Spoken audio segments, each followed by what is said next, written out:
মাঝে মাঝে আল্লাহ আমাদেরকে দুঃখ কষ্ট দিয়ে পরীক্ষা করতে চান, এগুলো আমাদের জন্য খারাপ নয়। এই দুঃখ কষ্ট বিপদ আমাদের কোমরকে সোজা করে, আমাদের পায়ের মাটিকে শক্ত করে, চিল্লায় বলেন ঠিক কিনা?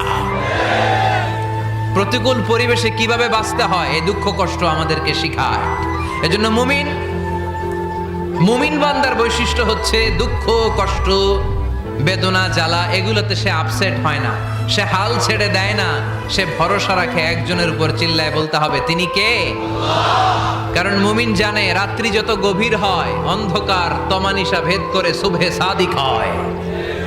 মুমিন জানে গর্ভবতী নারীর পেটের ব্যথা যেই দিন বাড়তে থাকে ওই দিনই নতুন মেহমান আগমনের সময় ঘনাতে থাকে। মুমিন জানে তার জীবনে দুঃখ কষ্ট বিপদ যত বাড়তে থাকে সুখের দিন কাছে আসতে থাকে।